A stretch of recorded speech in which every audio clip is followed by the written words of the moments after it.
Hver fjerde år dyster 368 spillere fra 16 lande om én titel, Europamesterskabet i fodbold. Og hver fjerde år følger mere end 350 millioner fans med.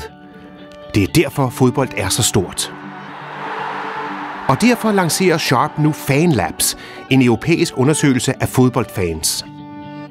I en tid, hvor alle spillere, trænere og klubbers statistikker nærstuderes, vil vi nu studere fans. Er tyskerne mere selvsikre end italienerne? Er hollændere mere larmende end spanioler? Er englændere mere optimistiske end franskmænd? Og hvordan er egentlig en kroatisk fan?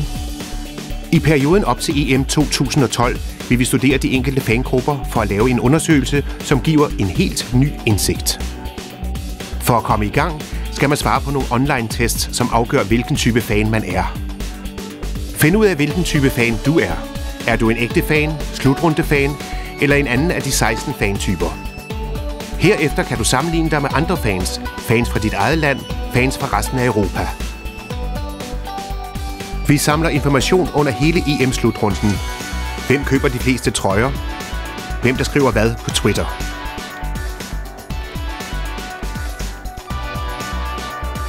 Og under afviklingen af EM-slutrunden i Polen og Ukraine vil vores mobile fanlabs være til stede.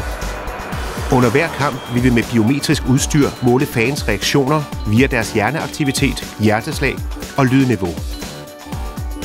Disse informationer vil blive streamet online og viser hvert holds følelsesmæssige vej igennem slutrunden. Hvis du ikke er til stede under slutrunden, kan du tage FanLabs-data-testen ved at downloade den som app til din smartphone. Du kan også vinde billetter til EM-slutrunden 2012, hvis du bliver udvalgt til at repræsentere dit land som vores fan of the match. Til at overvåge og følge med i disse tests har vi eksperter siddende fra hele Europa, som vil analysere dem på alle måder.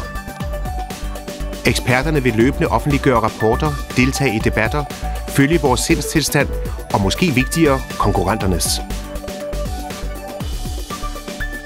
Så test din egen passion med FanLabs, hvor teknik og fornøjelse mødes. Ved EM-slutrunden 2012 bliver vi alle sammen klogere på fankulturen i Europa.